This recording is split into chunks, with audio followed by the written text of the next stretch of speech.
whatever milestones that Black people make against hate, it ends up benefiting all the other people of color. I can't see what his end game is. The Republican Party is the party of racism, is the party of white supremacy, is the party of hate. This is wrong, and it needs to stop. Everybody wants to go back and drag that piece of history up, but they don't want to go back and deal with what their ancestors did to the indigenous people and to Black people in this country.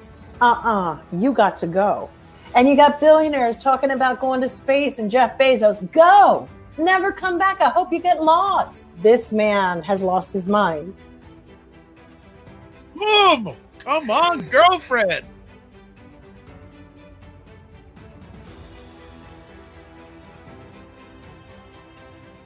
What is up, everybody? It's Dr. Vibe here, host and producer of the award-winning Dr. Vibe Show, the home of Epic Conversations, and I'm the host of Epic Conversations, 2020 Best Podcast News Award winner, 2018 Innovation Award winner given out by the Canadian Ethnic Media Association.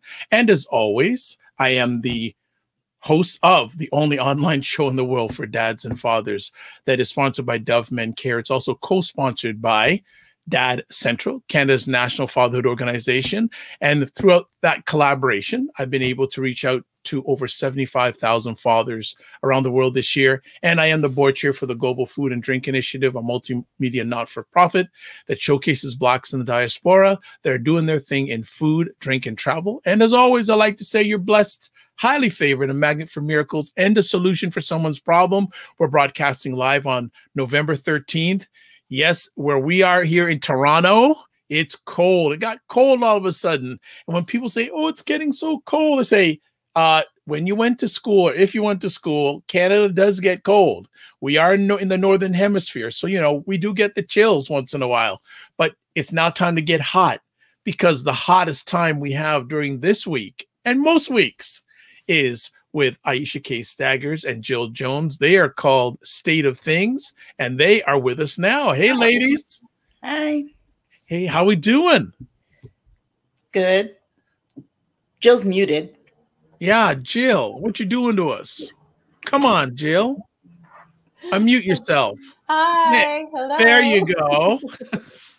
Come on now. Come on now. What's been doing? Doing fine. What's been going on?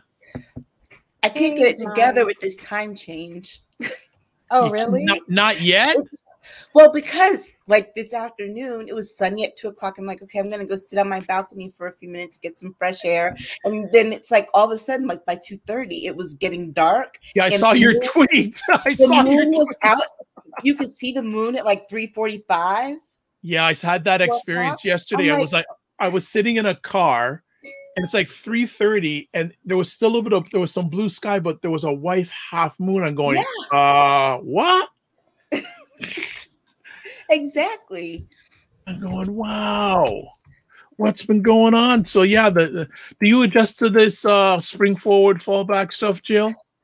Yeah, I think I have so far. So, you know, I get up kind of early anyway. I mean, it's been a little bit where I've been a little sluggish this week, just kind of unmotivated. I thought it was just the planetary transits going on. They're all doing a lot of different things. So you know that for me, I think my cat Ashley has not adjusted. She's waking up incredibly early, just an hour early, but still it's like really dark out. And so she kind of got me set in motion. Got me back on track. What is up, Blue Rains on YouTube? What is up, Jen Myers on Facebook, and everyone else who's chimed in? Hey, don't be afraid. Come on, give your comments, give your taste, because you know the ladies are going to respond, or I'm also going to put them up there. So don't be afraid. I'd say this is a safe embrace space. I don't know. That's all right. Also got DJ Renard, my close friend and business associate, is chiming in. Him and his dear wife run the most popular and most viewed Black Canadian website in the world. Really? Oh. By blacks.com. Well, maybe he'll have a lot to say about our first topic, since it deals with a Canadian too. Well, I guess indirectly, yes. Indirectly. Green-eyed, What's up? Good to have you here. And Jen says, yeah, doing well. Hope you are all as well as too. Well, I am always good in these ladies' presence. So I'm not in a bad place. I'm in a good place. So let's rock and roll. For those who don't know, State of Things is when these two ladies give their takes and POVs on what's going on, especially in the United States, politically and socially. So we've got a few conversation topics tonight, and we're going to start off with this continued topic of Travis Scott controversy continues. Yes, well, another party person has died, so that brings the total to 9. A young girl, 22. And then there's still the little child who's 9, who's still on life support. So lawsuits have gone out for people. They've included not just Travis, but I guess all entities involved, Live Nation, and the insurance companies, I believe, and also the Canadian Drake, the rapper, him too. Well, Drake, isn't Drake like Travis Scott's like he found Travis Scott? What is the relation between Drake and Travis Scott? If I'm not mistaken, I think that Travis Scott is an artist that Drake put on. Yeah, I don't know. I know that in the middle of all of this, the first manager who had Travis has since come out and said how they garnered popularity for Travis in the first place. So he got a deal is, I guess, they rigged the whole system with fake followers and all this stuff on SoundCloud and hooked it up where labels who were shopping and looking for people, because that's what they do, thought he had more followers than he did. He had a lot of eggs, and they signed him based upon that. And he said that representing Travis was the worst thing that had ever happened to him. He was one of the worst people that he'd ever met in his life. And I don't know, managers and artists have their tales. I don't know. I just only know he gave an example that he had a seizure and Travis left him wherever he was in a basement having the seizure and left. So he wasn't too, doting or surprised about how it devolved, from having this stellar career to something pretty, it's pretty changing. This is pretty changing. So Jill, with your long career of live performances, with Prince for many years and on your own, when you look at this, who do you feel is at fault? Because you maybe, I don't know how much you know about concert protocol and all that, but you could maybe give us a little bit of an insight in regards to this, because I'm foreign. I've never been a singer, only in the shower and in my car, by the way. So what is your take on this? I mean, as one who's been in front of the scenes and also behind the scenes, and also performing on theater, live stage things since I was very young as a child. I mean, the first thing you're ever taught is that your responsibility, you're so responsible for what goes on out there.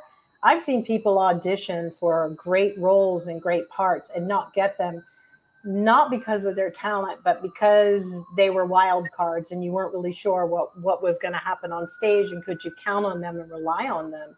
You have to have a sense of, your antennae, all of it has to be alert and aware. And, it's having also seen performers who were not in their best minds or on drugs or something and different things. That's the worst you can do because it puts a lot of pressure on a crew and the production team. And then I would say it goes in the stages of, the stink comes from the top. You set the tone for your show. You create all of these structures for people to follow. So I think that and then you have a bunch of people shoving and pushing, and that didn't help. But you almost always have to default that there will be some people in the crowds that'll do things that are unexpected. And I would have thought that seriously, after something like what happened in Paris with the Bataclan, with the terror attacks, that a lot of these concerts and people would have been prepared for a lot of different things. So it's really quite shocking and appalling to see that people don't apply anything from what they learn or experience or hire the best. It's kind of like really scary to see that, they hired people to do security who had never been doing security on that magnitude or that level. And basically they showed up hours before the gig, got a little slip, and that was it, and knew where to send their PayPal to get paid. I mean, that's another thing. Why are they paying through PayPal? Why is, whatever, $300, $400 they offer these guys? I mean, where's the tracking on that? This is a job. So you mean to tell me they were distributing a huge production like this through PayPal? No wonder PayPal changed its structures and its services, because, all of that stuff needs to be, it has to be accounted for. So it just seems like there were so many loose bolts. And working with Prince live, having been on stage with Stevie Wonder as well, I mean, I can tell you that Stevie Wonder's awareness of what was going on in his audience was a lot greater than what happened on this thing. Prince too. Somebody had commented to me once, like, well, you don't know what's going on in the minds of a performer. And that's what rehearsals are for. Rehearsals are for that, how the show, the flow is going. You're also prepared for catastrophes and things that happen and what you need to do. So they just didn't seem like, it was like a karaoke show, glamorized karaoke show that just went bad. Well, even on American soil, you would think that they would have security at tighter, considering what happened in Vegas a couple of years ago. Absolutely. Shot 60 people. That too. 60 people. You would think that would be even more tight because of fear of that. Well, one of the things that I don't understand is how, and I guess this too might also be another reason why Drake's getting tied up into it, because Drake was actually at the show. Performed. Right. And apparently he'd left, like, people, I guess that was like the article I read yesterday or day before, was that he'd seen that things were going south and he left and went to like a club or something. And so that didn't sit right with people. I think that people, like you said last week, I think, Jill, was that people are, after the pandemic, we don't even know how people are going to behave at these things. Mm-hmm. And so the expectation is that people are going to act like they used to act at concerts and venues and shows and things, when now we don't really even know, because people are so, it's like people of caves. Basically after being under quarantine and not being able to attend these events, don't have the same decorum that they used to have. No, and I think that it's revealed, what the pandemic revealed is that there is a shift occurring, whether people like it or not, and going back to the same old is not going to work. In fact, we have a lot of unconscious people. As I was talking to Dr. Vibe earlier, there's a lot of unconsciousness going on.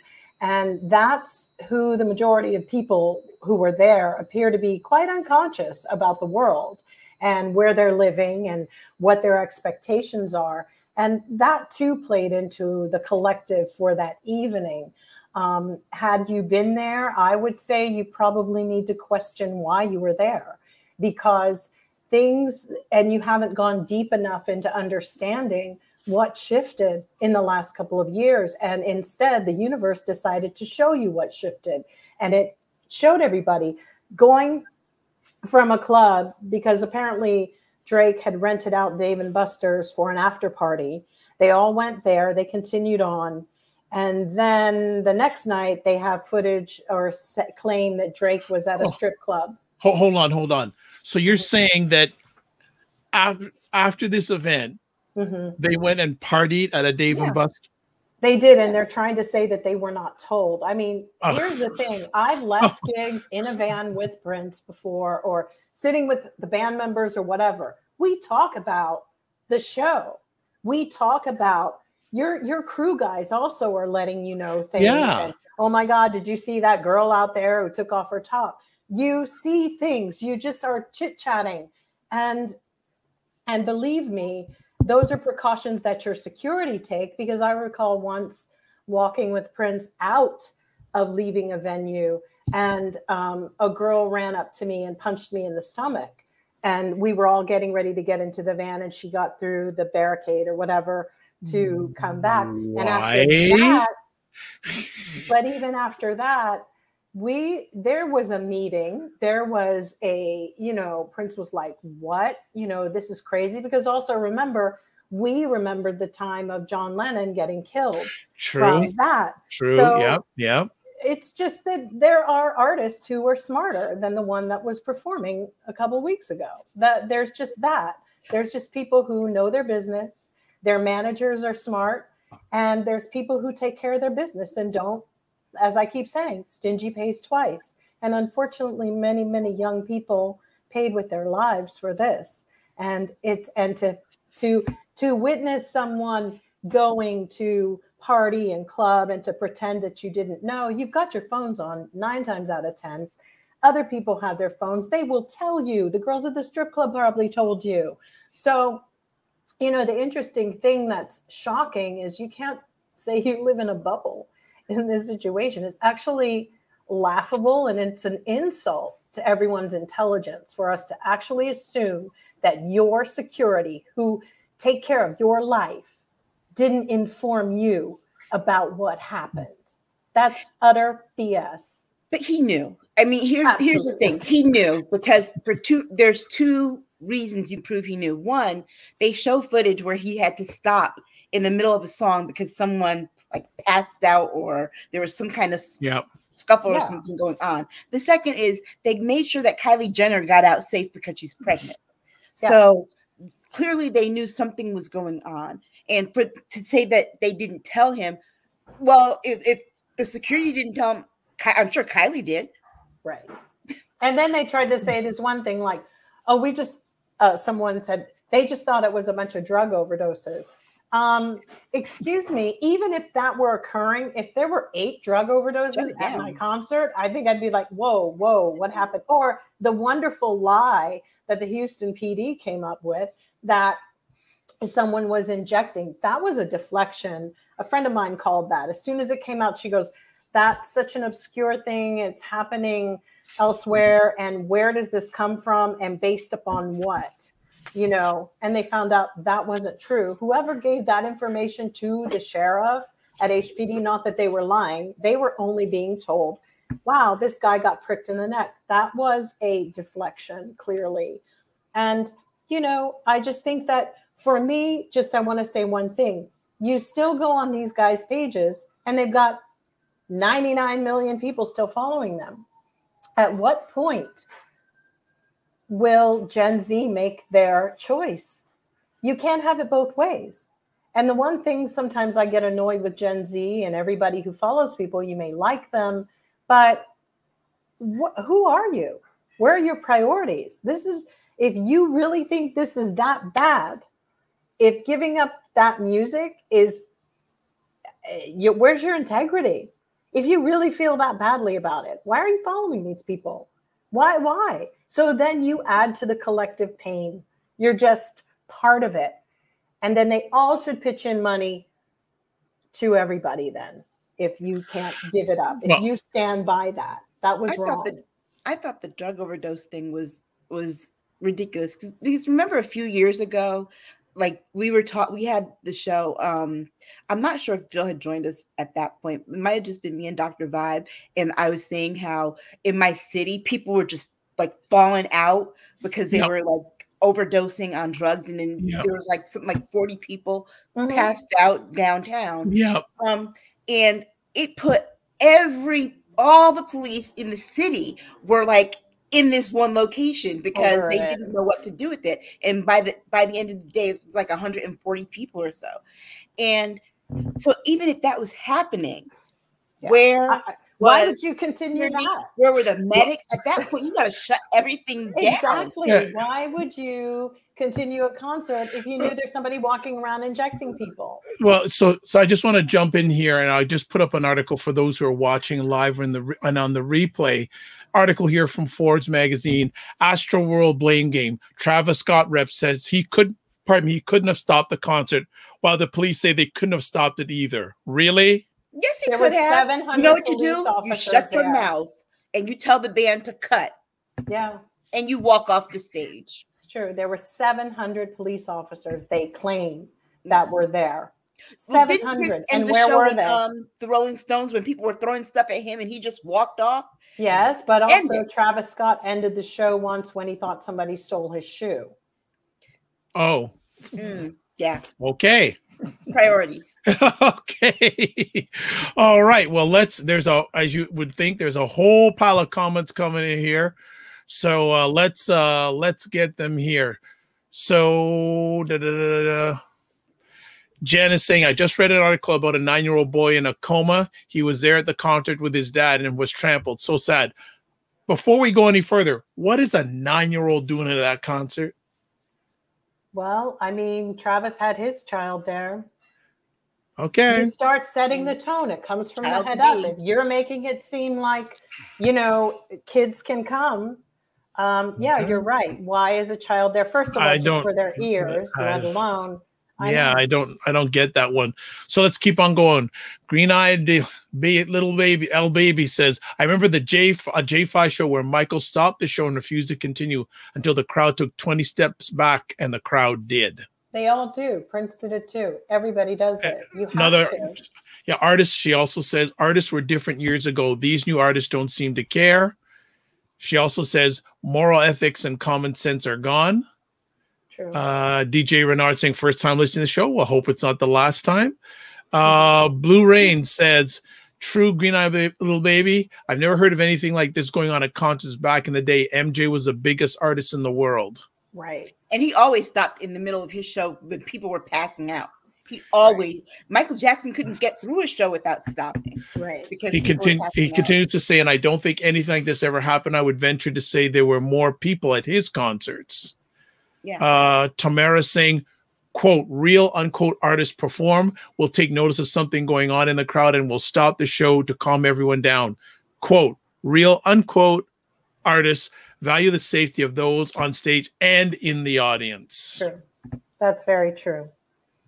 And that's what we witnessed. And I just feel that, but it will, there's always an uproar on social media. And then it dies down and people are back to their same dirty deeds of liking people and not willing to give that up, or I can't give up Travis Scott's music. The thing is, these are unconscious people. The music is unconscious. In fact, he was unconscious, so unconscious, he didn't even know what was going on at his own show or didn't care. Yeah, that's a pretty interesting thing. He didn't even know what was going on. That's concerning. No one in his entourage and all this. But one other thing about this, what infamous family is involved with Travis Scott? There you go. But here's the other part of it, is that you take the music business now and the artists now, you don't have an A&R department that works with these artists, that crafts them and prepares them for being an artist or a performer. I doubt he did any kind of rehearsal. I'm sure he showed up to a sound check, testing, and left. There was no kind of prep. It was like, okay, you need to watch this, and keep your eyes open. It's just even looking at the performance, it was just like it was like a run through. You make a good point, because even had they stopped the music, here's the tricky part. Would he have known where he was to get back into it? Because it's all pre-recorded and loops flying in, and it's one person flying stuff in. Did production have a backup, like a situation where I saw Radiohead, Tom York stopped a part of the show for someone who was passing out. And then he said, please take this person and get them some help. So they did. He turned around like any normal musician or anybody who's playing and says, let's start off at the third verse. Now, people who play records at concerts, is your team on it so much? And are you on it, like you're saying, Aisha, with rehearsals to go, let's go back to the fifth bar? Could you do that? No, because they're not real musicians. They lack the capacity to do it. So in a really weird way, he really couldn't stop because he really didn't know how. Yeah. Not in the middle of a song. Got it. Not in the middle to go, let's take that back. Let's do a refrain. Or he didn't have the jargon. Then if he was doesn't have the musical intelligence. And even then, if he was a real rapper, he'd be able to freestyle till he caught himself up to where he was. Right. I mean, that's that.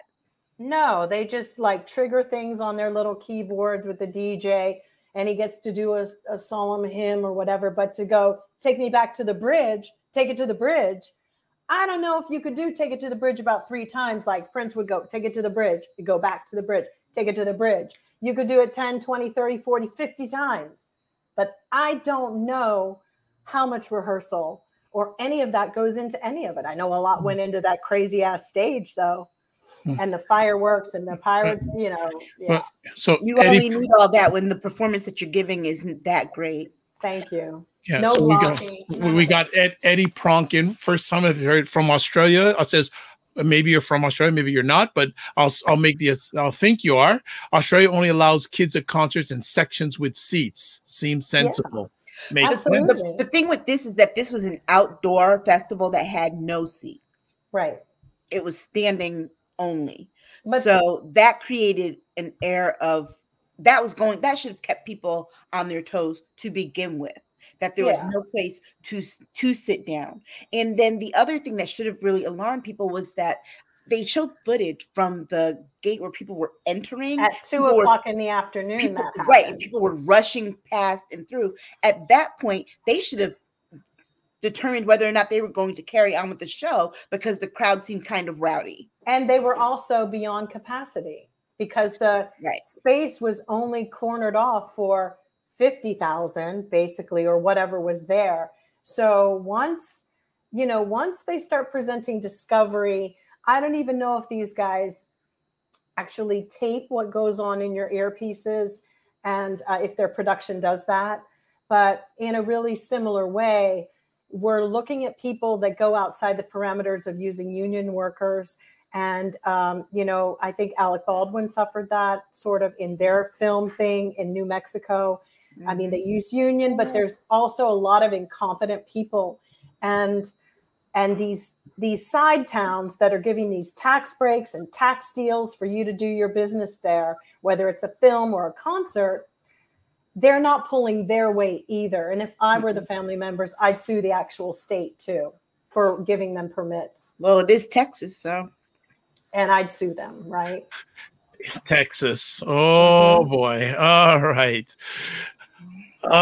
Tamara says today artists come off an assembly line. Wear this, lip sync that, act this way, dance that way, make money. Nothing about talent, integrity, artist development, professionalism, or maturity. It would even be good, Tamara, if they came off an assembly line. They come off YouTube. They come off TikTok. They come off social media. It's just a bunch of randoms, who made something in their basement with their laptop or their iPhone. And that's that. It's like. Yeah, your first responsibility is. Hey, I'm a rapper now. Your crowd, I mean, I can't even imagine, like with Prince and Michael Jackson, there was always a section for people who were physically challenged. Yeah. Always, like you always would just make sure everyone would have a decent time. But those promoters from those days are gone. You have a new army of them, and they are incompetent and they're greedy and they cut corners, and they should be sued for doing that, because you are putting together a festival. There were festivals in Europe that have had this happen, and they implemented so many changes. And actually, there's some wisdom in there. There's some knowledge that they could have garnered from, but they don't. And it'll be interesting to see what gets presented in Discovery. Yeah. And I really wished we would get to know if they were recording in their earpieces with production or on the walkie-talkies. You would know when the first person, said, hey, we got a problem out here, because it directly goes right to backstage. And your sound guy is on, that's just how it goes. Heck, even your merch guys know when stuff is getting funky before and start letting people know in the chain of command. So, but I have a feeling that they didn't tape anything, because it just seems like it was really just a trifling ass show. And the bottom line is that even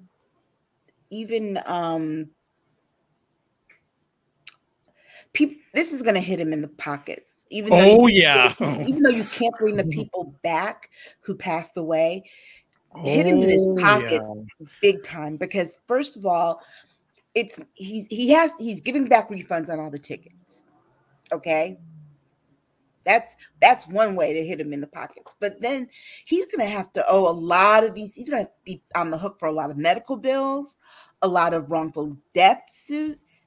And not just the people who died, all the people who were injured. Yeah, it's a was it 300 people? It's a class action suit. Well, many suits. And if they're suing him individually, no insurance company's going to cover that. But insurance only covered $26 million. That was it for the day. Well, that's one lawsuit. And it was AEG again, wasn't it? Yeah. Yep. Yeah, Wow. They're the biggest insurance companies in the world, and they need to start taking it more seriously too.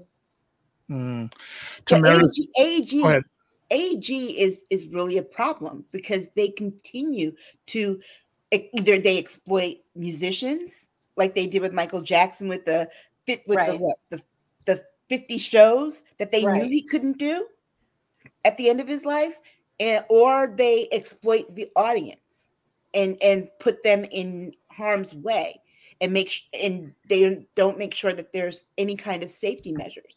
So they exploit everyone all around, and they should really just be dismantled. Yeah, but the big problem is the promoters didn't set up everything. And, the audience too was, there was a milieu that, wasn't really acceptable either. And I'll tell you, that same milieu who came in trashing things got lawsuits in there too. What you want to bet? Tamara says the audience is a reflection of the artists they support. Prince respected us and we respected him. You don't see that with the new generation of artists. Old school is the best. Hello, Christy White saying the long-term trauma they will suffer is crazy. Yeah. Right. That is going to be huge. Right. That is going to be really, really huge. Well, we're going to hear this for a while. It's going to be interesting to see how the concert event business changes down the road because of this. It'll change. I bet you this communication will be recorded in the future for all shows. Yeah. And you're going to start to see venues limit the amount of seats that are going to be sold. Yeah. At least the floor seats. Okay. Yeah. All right. So let's move on to our next conversation piece. Didn't think this was going to happen. I didn't. Steve Bannon indicted for refusal to comply with capital attack subpoena. But I still don't know what it means. So Aisha, Help us. I have no idea what this means. On Monday, he's going to turn himself in. Oh, really? He can face up to, he's being charged with criminal contempt of Congress and one other contempt charge. So he can get, the max he can get is a year for each one. But the thing is that his attorney is going to try and run out the clock to make this go all the way until the next election, to the midterm. We're going to push it to the Supreme Court. They're going to push it to the Supreme Court, but they're going to make sure that it prolongs itself to the next midterm election, with the hope that the Republicans can flip the House and Senate and do away with the January 6th Commission altogether. Mm-hmm. But in that, what happens is once he's going to go to court on Monday. He's going to turn himself in. They're going to bring him to court Monday, present the charges, all that. Judge is going to determine bail and whatever. So after that, they have, within the next 3 months, they'll probably take it to trial. And depending on what the result is, his attorney will likely appeal. And he'll do appeal after appeal. And remember, the appeals will likely go before Trump judges. Which one is right, apparently. Right? So those judges, what'll happen with those judges, we don't know. And then, of course, there will be a series of appeals, whether Congress appeals, whatever, but there will be an entire slew of appeals. This is going to end up going to the Supreme Court, 1 or 2, if the House and Senate flip. Wait till that end. But he's not going, don't expect any kind of immediate consequence for his actions. Mm-hmm. I don't expect it. True. But I got to say, 3 weeks was faster than what I expected, but not fast enough. Right. They should have issued a warrant for his arrest the next day. Like I said, not even the next day. 1 minute after the day had passed. I agree. 12:01, paper should have been filed. Yeah. It seems like you would think that would have happened, and all of this is just, we have to endure all of that. It's crazy. But I'm thinking that this is more so not for the imprisonment of Steve Bannon, but for the benefit of intimidating others. Mark Meadows was going to comply. He was going to show up. He was looking for papers. And then all of a sudden decided that he was not going to show up that day. So what happens? Well, the next day, Steve Bannon's indicted, right? So now Mark Meadows has a choice. Do you want to be indicted too? And of course, then there's Stephen Miller, Kayleigh McEnany. So I think they have to go for the big fish to show all these other little mini fish that they're not pulling any punches. That's a good point. We're not any punks over here. Let me ask both of you. Many political pundits are saying, like both of you are saying, or Aisha, you're saying, it's going to get pushed up to the Supreme Court. Is this going to be an election issue for the next midterms? Yeah, that's what the point is. So, and is it worth the Democrats making it part of their platform in the next session? Because obviously what happened in Virginia and New Jersey, people said we've moved on from 45. Should they make it an issue? And is it worthwhile making it an issue? If the Democrats are smart, they will. Because here's the thing. We still have not figured out what happened January 6th. January 6th is still very current. It's still troubled a lot of people. And it's, regardless if people are over 45 or not, that was an assault on our democracy. True. And it not only threatened the democracy as a whole, it threatened legislators that we voted for. Mm-hmm. They were trying to take away our choice in a leader. So I think, they should make it an issue for the midterms, because we still haven't seen Democratic voters want to see somebody's head on the stick.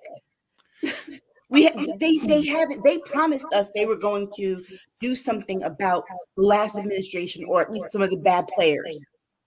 They need to keep up what they promised.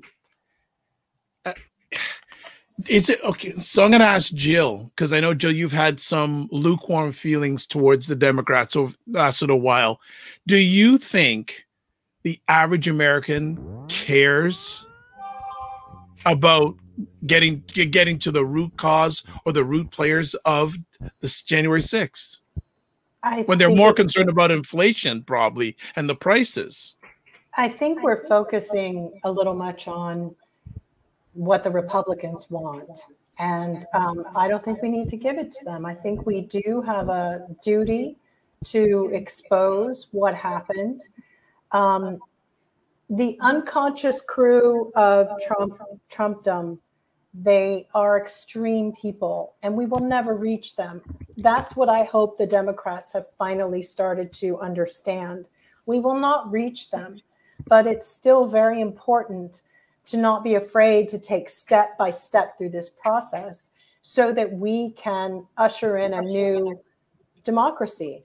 Because we have to be honest that what we've got going on isn't working, clearly, and that there are some things that have to be, and the Democrats can't straddle, you know, the way they did during Nixon or how they did. This is all new, unprecedented territory, and they should take the opportunity to stay in the moment and respond accordingly in the moment, not 3 weeks down the line. These are decisions that it's not about looking back at what the founders did. Those times are not applicable completely, because what's happening is they end up projecting more fears about our future.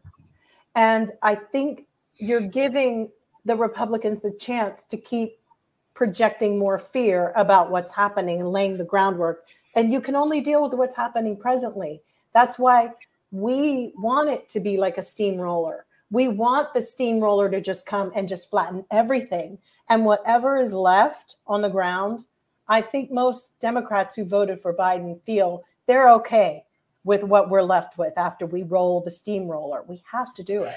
So, but Jill, something you said there that it's not working for anybody, but and I hear you speaking from Canada, from where I'm at, but the challenge I see from where I sit is there's such a divide. People don't even want to get together. There's so much cancel culture that people are going to say, well, it only has to work for us. Who cares about them? We want America that works for us, not America that works for as many people as possible.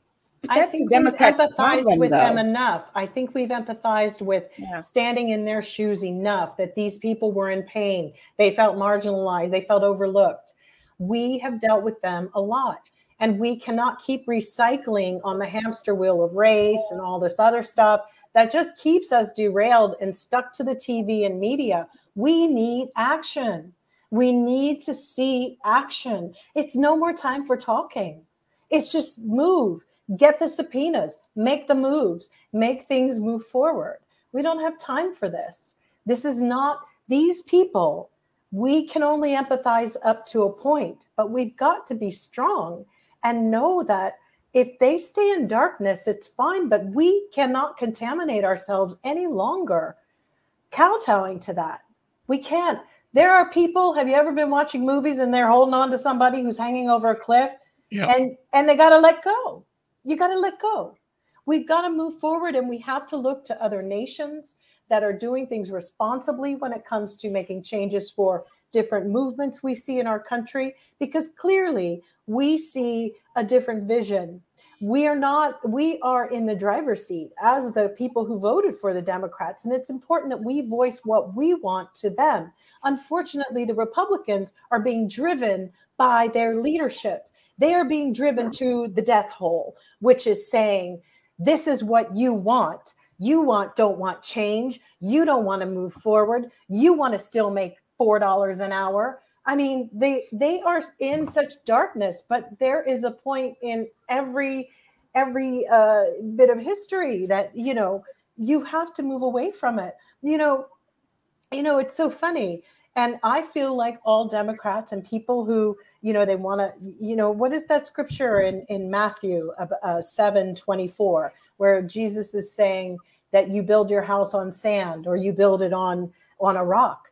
And we know there's adversity ahead, whether it's in our lives. What we're all experiencing now, Dr. Vibe, is a collective of people who are in pain and misery. It all happened. And we need to look at that as an opportunity as opposed to, oh my gosh. But we don't need to play into this bullying people online and telling them you're going to go to jail. Get the paperwork, do the due diligence, keep your head down, nose clean, keep moving straight ahead. That's what we need from Democrats. And we have to stop reacting as Democrats to the trolls and to all of it. We have to ice them out from controlling the room. And you don't get it by slapping back. We accept that this is how they are. Now, can we move on? Yeah. And get out? See, Democrats' problem right now is that they are so worried about things being bipartisan. You can't have bipartisanship with a party that does not want to be bipartisan. Right. They want what they want. And Democrats can't keep worrying about, oh, well, if we do this, when they get back in power, they're going to do this. Guess what? They're going to do it anyway. It doesn't matter what you do. They're still going to do it anyway. They're always going to do what benefits them anyway, whenever they're in power. So why not shoot your shot? Because it's better to make some progress in this time than to make none and then let them get back in power and make things 10 times worse. At least if you've made some strides forward and they get back in power, they take you back to where you were, but not way back. And if we don't do anything and let things stay where they are, they're going to take us way back into places that we don't want to go. And we're talking about, they literally were supporting taking away the freedoms of people in this country with the January 6th.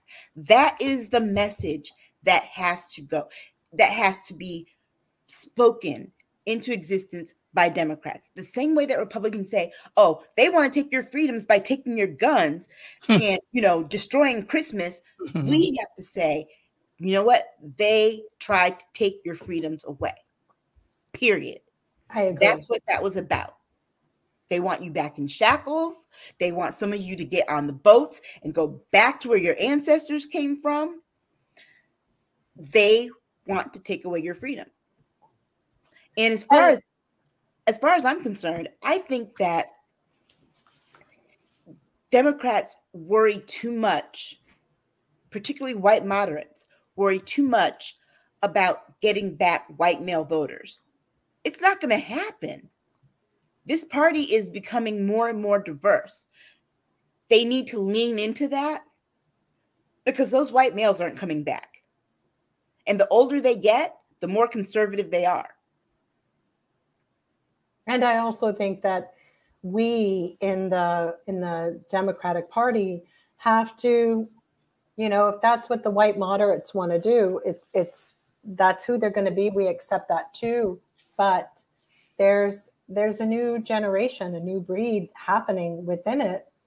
And I think the behaviors will really dictate what goes on. I do believe that younger people will get voters in the next round that neither party is really anticipating. And I do believe that there's far more progressive people. The only thing is that, the Republican Party is like Satan with the apple, like with Eve. It's kind of like, hey, I'll give you this if you get that, and you can have. So it really appeals to the lowest common denominator of their humanity. That's why I keep saying they're in darkness. And, and that one scripture I quoted, Matthew 7:24, he basically says, Jesus said, you have to follow what my stuff, what I said. And it's by behavior. It is, and you may not believe in Christianity or Jesus's teachings, but there are some really profound things about those parables. And I just feel that it's now about behavior, and that, ain't nobody got time for this stuff. I see people all day long. We're battling them all day long on Twitter. And I just don't think they need oxygen anymore. And really, but then there are people online who get their job. This is how they're living their lives because of capitalism, by being online, and their followers and their tweets and their sponsors and their this. So that's what kind of keeps it going. But in a real world, when people got real jobs to do, ain't nobody got time to be sitting up there tweeting all damn day. It's just the way it is. You just don't.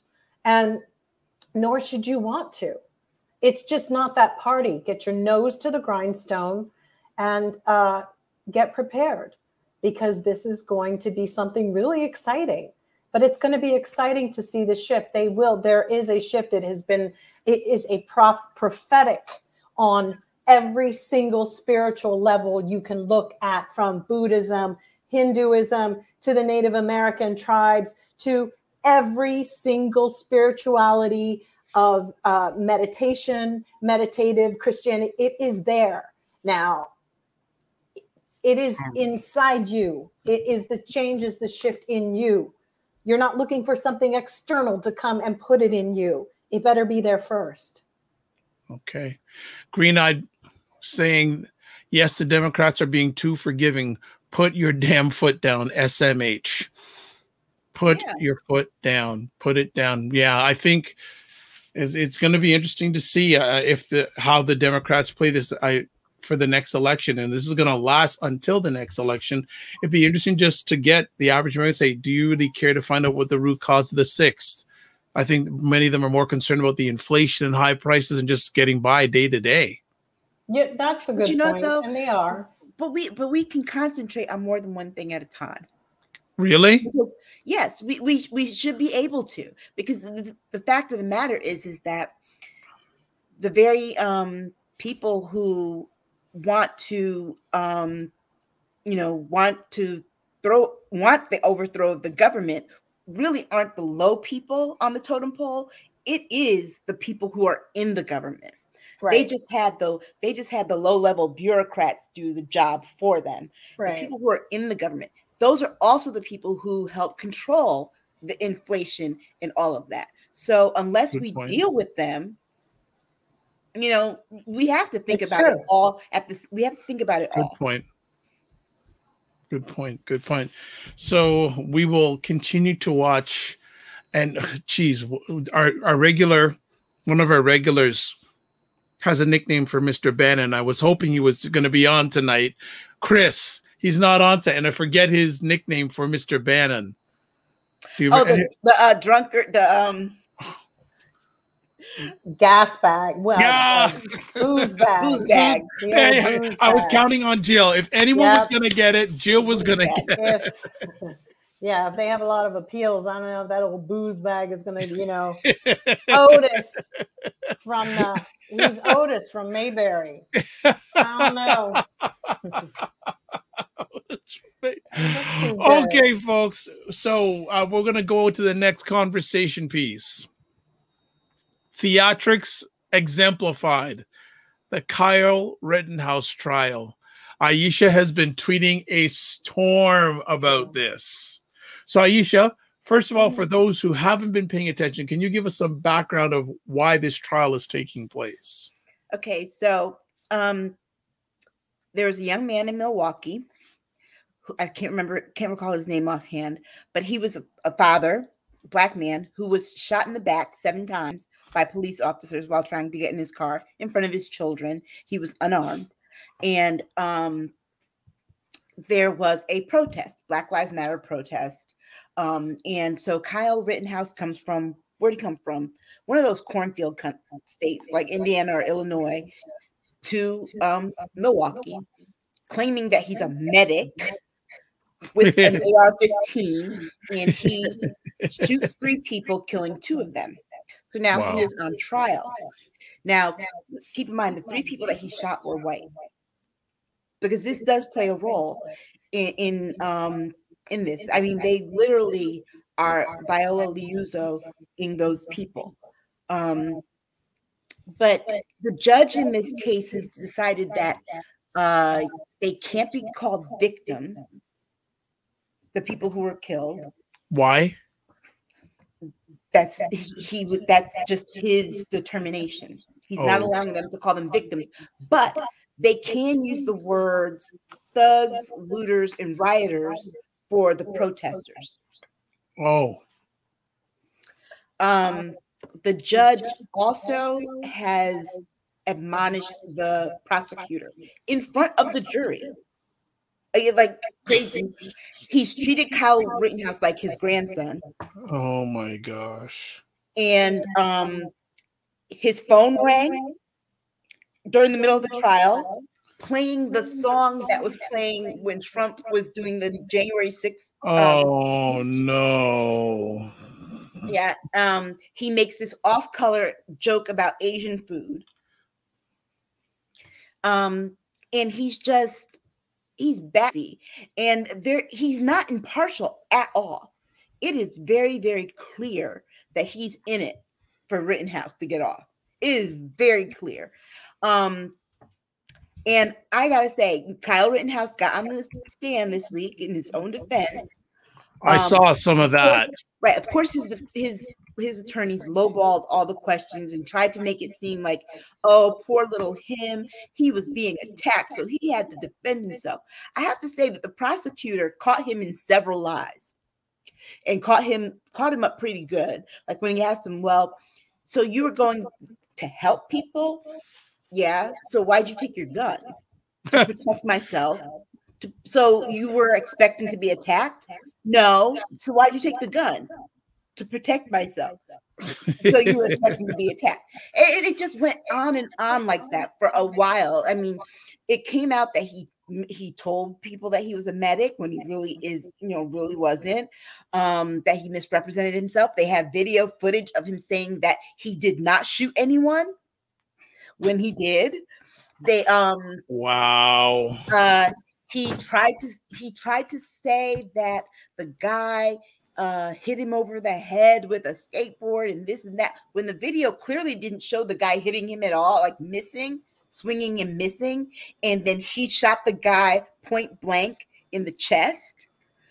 And he's like, well, he had a gun in his hand. He was trying to shoot me. The guy's hand was reaching up this way while Kyle Rittenhouse had the gun at his chest. I mean, it was just, and then he tried to cry. I saw that.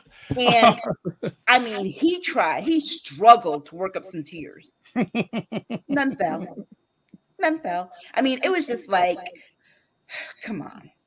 The theatrics. Oh my gosh. I haven't seen acting that bad since the last time I watched a soap opera. Right. Jill, have you been paying any attention to this trial?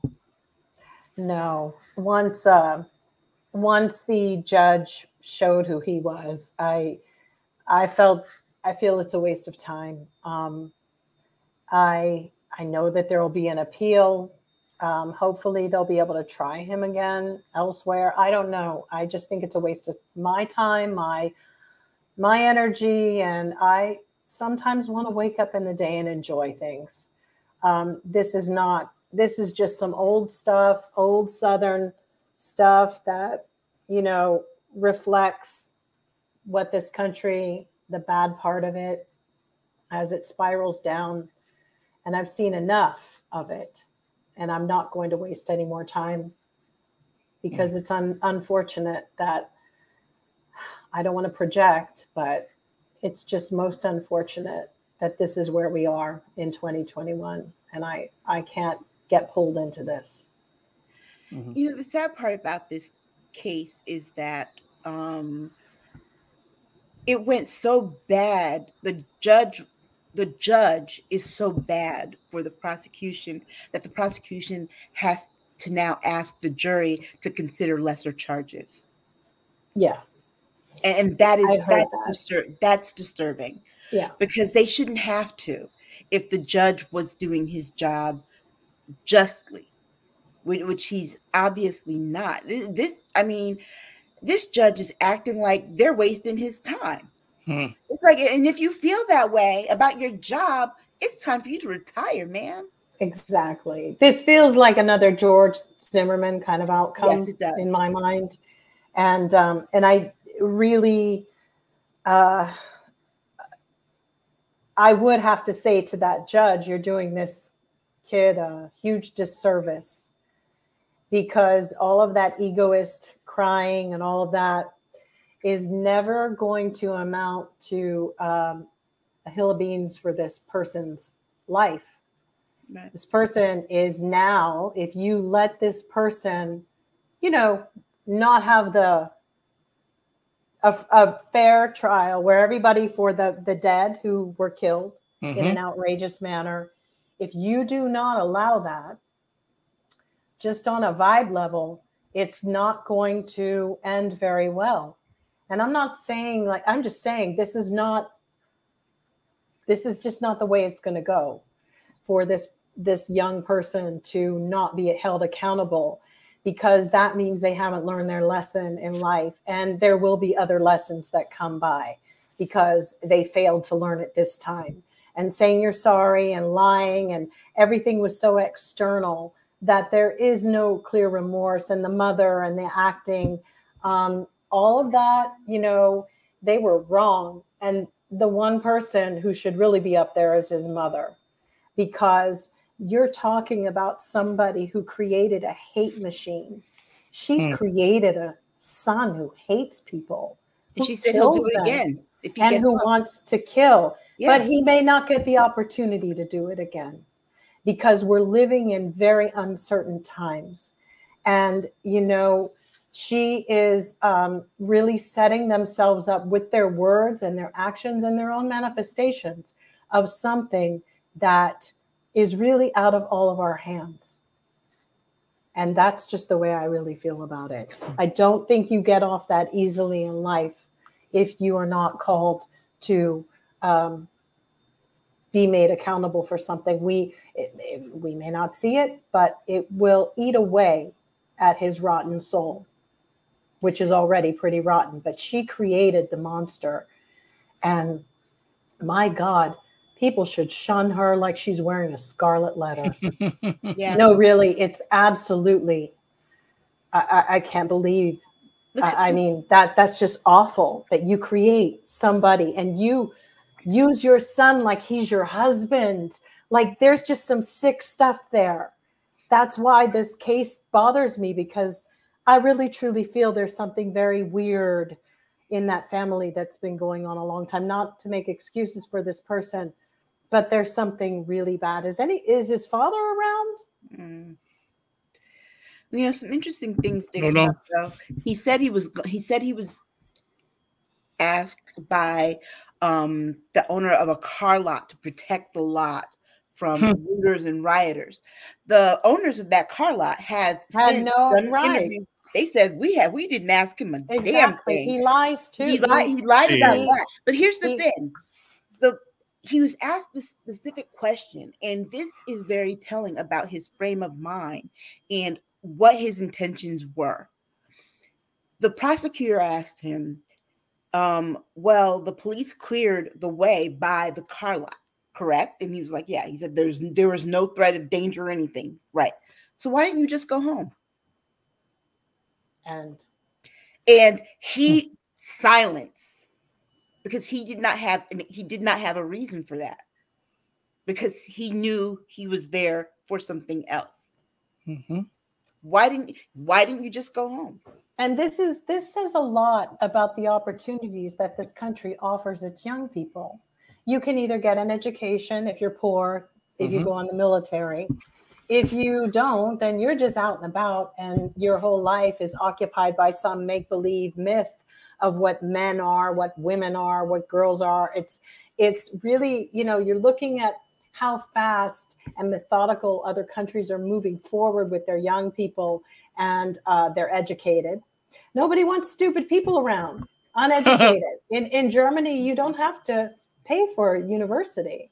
I mean, not legit. And I could go there and not pay. You could. They invite people to come. It's set up in such a way and structure. I don't know all the details, but here's the point. Even the least educated person in Germany is 100 times more educated than an American person of in the youth brackets. We're not offering them anything. They are doomed by the time they get out of the gate. They're either doomed with debt or they're doomed with dumbness. I mean, I don't know what to say. And this is how their minds work. And we have got to do so much better, because the poor, whatever color you want to be, blue, green, yellow, black, whatever, if you're poor in America and you can't afford university, you will have nothing. And just you will be one of those, you know, that's it. His mother looks like the lady from Poltergeist. Oh, gosh. Yes, she does. She does. I knew she looked familiar. Oh, oh, jeez. I knew it. I couldn't figure. I was wondering if she looked like Shrek's wife. Oh my gosh. No, she looks like the lady from Poltergeist. She does. Yeah. So you're terrible, both of you. Bad. Not nice. Not nice. 30, wait, she's 38. I know you put that up, and I was like, ooh. "Oh my gosh, she looks." I mean, she doesn't look a day younger than 60. I'm 60 next year, so exactly. And she, I mean, she looks like an old. But God don't like ugly, and if you, He will make you ugly. The hate the hate from inside is rotting the outside. It really did, and like I said, you know, when you start raising, I mean, you know, God only knows. But yeah, I feel the George Zimmerman vibe, and hasn't he had a pleasant life? Not good. Well, folks, we're going to end off our conversation about another trial, which is even more intense. Right. What's going on? Oh, Tamara has something. Blue first says the judge is clearly biased towards Rittenhouse. He should be removed. Tamara says, you mean the woman was trying to say Yes. Carol Ann. Yep. That's so accurate. Dead on the money. Tamara, right? You got it. You're on it. Good stuff. Gonna end off our conversation this evening with a trial that is a lot of people have their eyes on. The Ahmaud Arbery trial, and if there's been funny stuff going on in the Kyle Rittenhouse trial, there's even more interesting stuff going on in this one. Who wants to talk about it first? I'm gonna say that Robbie Bryant, his defense attorney, tried it. Okay, so he tried to take what the judge did in the Rittenhouse thing about not calling pastors. Well, no, even before that, the victims, right? You know how the Rittenhouse, he said, "Oh, you can't call the men that Rittenhouse killed victims." Well, he tried to object when the prosecutor said to ask one of the police officers, "So what did he tell you about the victim?" He's like, "I object the use of the word victim." That judge had to put him in his place and said, "I never said you couldn't use the word victims." Right. But you're just at the wrong trial, honey. He said, just for the sake of argument, you've used it, it's fine, but just call him Mr. Arbery. Right. It was just so funny because he really did try it. And then he objected to Al Sharpton being there with the mother and saying, "Well, we don't need any more Black pastors." How many did they have in there was what I was like going, right, exactly. And another one came another day with her. But here's the thing.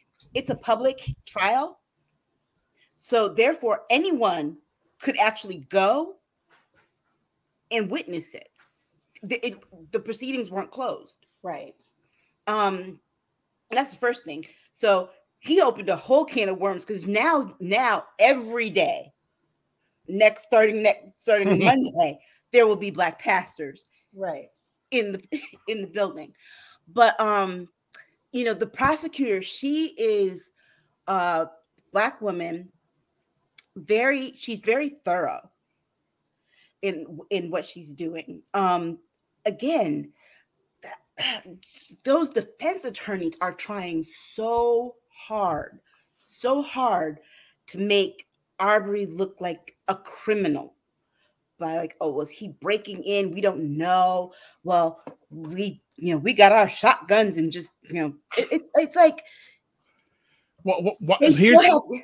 It's interesting. Someone told me, why didn't they call the police? Interesting. They took their law in their own hands. If they thought that, because that one is like, well, I'm a retired police officer, And here's the thing: they showed video when he first was being questioned by an officer.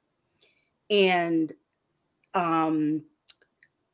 that it was very telling. He was very specific and very precise in the wording and language he used because of having been an officer. And there were things that he knew that he could try and slide by a rookie. Like one of the first things that he was trying to get that rookie to let him do is, "Can I wash the blood off of me?" And he was trying to get that done before they took pictures, Jeez. swabs. You have blood on your shirt, on your arms. You're evidence. Your body is evidence now. Right. You ought to know that you can't do anything until the evidence on your body is collected. But he's asking, can I just run to my house and wash the blood off me? And then he was talking about, well, you know, my gun, it was police issued by such and such and such. But like that makes the shooting any better. Mm-hmm. Right? Like that makes it legal. And they were like, well, we were going to do a citizen's arrest. And it's like, again, they still haven't come up with an excuse as to why they pursued him anyway, and why they're trying to use the self-defense excuse the same way Kyle Rittenhouse is. And I don't think that in this trial, I don't think they'll get away with that. In the Rittenhouse trial, he might get away with it because the judge is so bad. In this trial, I don't think that they will get away with it because there is just so much testimony from the police officers to even with the man whose house people were going in and out of, they cannot prove who was taking things from that man's house. So many people have been going in that it's like, so why did you stop this one? Why are you going after this one when all kinds of people have been going in and out that house at all times of day and night?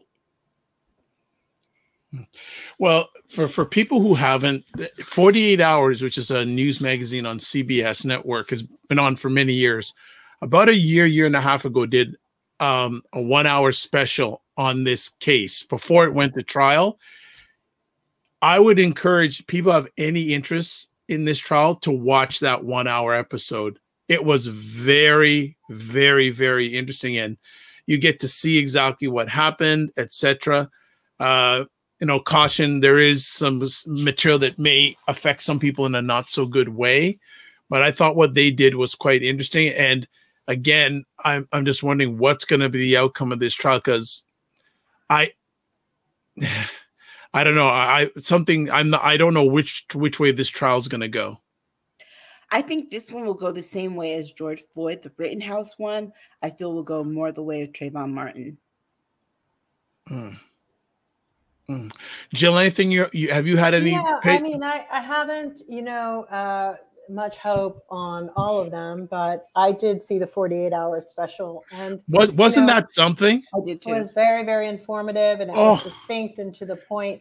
And I do feel that, the only thing I just try to do is send really positive energy to hope that there are jurors there who see beyond this, because in my opinion, I don't really care about tools in a unprotected or unsecured construction site. I know from construction sites, it is to be expected. People have come in and taken your pipes, your this, your that. I mean, surely to me, you're just asking for it if you don't secure your location. And number two, one has nothing to do with being able to be a citizen. It's trespassing when you're on the actual property, but you can actually were they going to track him all the way to his house and kill him there? I mean, that to me is overstepping, and why it is so disgustingly revealing how heinous it is because the first DA lied and tried to cover it up. Yeah. And she lost her ass over it, lost her job. Yes. So in my opinion, it's like girlfriend knew that this was not legit. So those couple of little things that happened were enough to tell me I think these homeboys are wrong. And, and if they didn't, that for me is just how I see it. I think that the more ugly that they show themselves to be, I don't know in the jury how it's going to play for them, because I don't think many people think that they're racist, right? No. Number one. But these lawyers are being blatantly racist. Yeah. So to feel that they would identify their low-key racism, which they don't really want to admit to, you know, with a blatant race, I don't know. I also don't know if they're going to relate to the defendants. I mean, let's be honest. One was stupid enough to film the whole thing, and then post that same defendant also fell asleep in court. Exactly. I mean, there's that. Yeah, and I think they all know these good old boys.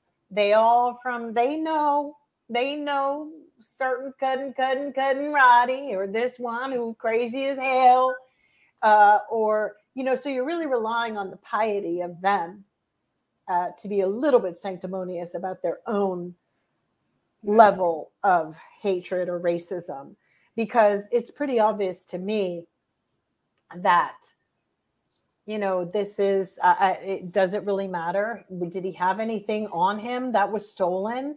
I mean, those are really things like, so we're all gonna like agree that this was cool when there was nothing on him, nothing. There was no evidence of anything being stolen. So in my mind, you can't kill that person that day. Okay. Well, their whole thing was, and in all the videos that they showed and the testimony from the officers who were telling what they and were it wasn't told, your house. it was what they were saying was that he was running fast or hauling ass. Now, here's the thing. He didn't look like he was running all that fast until their cars start coming after him. Exactly. Let me tell you something. I don't know any Black person alive that is going to stop when two white men in a pickup truck with guns look at them and say, "Hey, stop. We want to talk to you." I don't know anybody of any there's color. no conversation when you have guns. First of all, that's not a conversation. That ends up with me dead. First of all. Second of all, he was not obligated to talk to them. And that is the whole racism. Ahmaud Arbery was a woman. Would a woman even stop? No. Exactly. No. With all those men in the car. I mean, vulnerable people identify with vulnerable situations. And that's why I think they could end up losing this case. Good for them for losing it. Because, you know, if you even just take the race out of it, come on, a child wouldn't stop. You know, stranger danger. Nobody would, because just look at these guys. And who are they to be stopping anybody on the street? Yeah. Who are they? Who died and made them, you know, God? And it was very clear that the reason he was shot was because he did not stop. Absolutely. Because he did not listen to them and do what they wanted. And because there was no reason for that man to get out the car. At all. He got out the car because he would not stop and talk to him. Well, I'm going to make you talk to me. Exactly. Because if all you want to do is talk, why'd you get out with the gun? I know. It's a shame. It's incredibly sad. But like I said, I just pray and send as many good vibes for this, because it really, you know. This judge has been very good, though, at the shenanigans that the defense attorneys have been trying to pull. He's been good at calling them on them. That's good, because they're already going to try to look for an appeal too. But, you know, I just don't see that's going to be as clear cut and easily. Yeah. And also remember, on appeal time, a lot of attorneys that you have fall away because they haven't gotten paid. So then you revert back to the state. And I think if we can get past that point, then it kind of, you know, seals the deal. I think it's the son, it's either the father or the son, has this one attorney who's acting like he's just a little old dumb country lawyer that doesn't know anything. And I didn't mean to touch this, and sorry, judge, I didn't mean to approach without asking. Like, come on, you know. Yeah. Like, I'm sorry, judge. It's like it's like a skit, right? It's almost unbelievable. Yes. It's too unbelievable. I'm just a dumb country lawyer. Yeah. We've seen that. I actually think I saw that on a Quantum Leap episode. Oh, wow. Oh, wow. Yeah, actually, there is an episode where they were going to take this. Yes, the defense should go and watch it, because that's what they're acting like. Well, you know it's time to end the conversation when we're talking about Quantum Leap. One of my favorite shows. I love Quantum Leap. You love it? Oh, so Yes. sad that Dean Stockwell died. Yes, he passed I know away this week. He did, and I Passed loved away him. this I week. Passed away. loved Well, him. What a great character actor. I know. All around. He was in some great films. well, rest in power, Dean. It is another episode of State of Things with Aisha and Jill. We got through it. Only 4 conversation topics, and we rocked the house. It was wonderful. Another epic conversation going on tonight. But before we get going, we'd like to do some things. First and foremost, we'd like to thank the ladies for taking time out of their schedules to share with us, because they are the stars. I'm just the fodder. So first up, how can we get a hold of Jill Jones? You can go to my Twitter at Jill D. Jones. I don't often just engage. It's easier than DMs. I don't really care for DMs and stuff. It's just better to just talk to me straight. Got it. Next up, we have Aisha K. Staggers. I'm going to add her right now. There she is. There we go. It says, okay, Aisha Staggers on Twitter. That's the easiest way to find me. Excellent as always. And I am Dr. Vibe, host and producer of the award-winning Dr. Vibe show, host and producer of this epic conversation called State of Things with Aisha and Jill on 9 p.m. Eastern time on Saturdays. And we love everyone who came by. We even had some new people tonight, but let's give the big shout outs to people who were here. Let's give the roll call. So big thanks to Jen, Blue Rains, DJ Renard, Green Eyed. Let's see, anyone else? Tamara, Eddie Prank, and that's it. Christy White. Christy, have to get back on soon. Got to get on soon. Back on, Christy. I know you're keeping busy. We need to get you back on. Outside of that, anyone else, if I did mention you, it's my head, not my heart. And we will be back next week. Oh, Jen has a comment here. Great conversation as always. Well, you helped make it a great conversation, Jen. I am Dr. Vibe, host and producer of the award-winning Dr. Vibe show. And I am the host of the only online show in the world for dads that is sponsored by dads and fathers. It's sponsored by Dove Men Care. It's also co-sponsored by Dad Central, Canada's national fatherhood organization. I also am the board chair for the Global Food and Drink Initiative. It's a multimedia not-for-profit that showcases Blacks in the diaspora that are doing their thing in food, wine, and travel. So, as always, I want to say thank you for everyone for watching. Also, shout out to us, follow us on Twitter, give us suggestions for topics. And we'd like 1 or 2 of you before the end of the year to get up and come on the platform. So get in touch with me. We'd love you to come on the Dr. Vibe show and hang out with Jill, Aisha, and myself. We'll be kind. We'll be nice. We won't bite. So, as always, live your life as a dream. If you can dream it, you can make it. Sometimes you have to get small to get stronger. Block assumptions, then aim bigger, aim better, aim higher, aim wider. Love, faith, and respect. And remember to give yourselves grace. We'll see you next Saturday, 9 p.m. Eastern time. State of Things with Aisha and Jill. God bless. Peace to well. Keep the faith and walk good.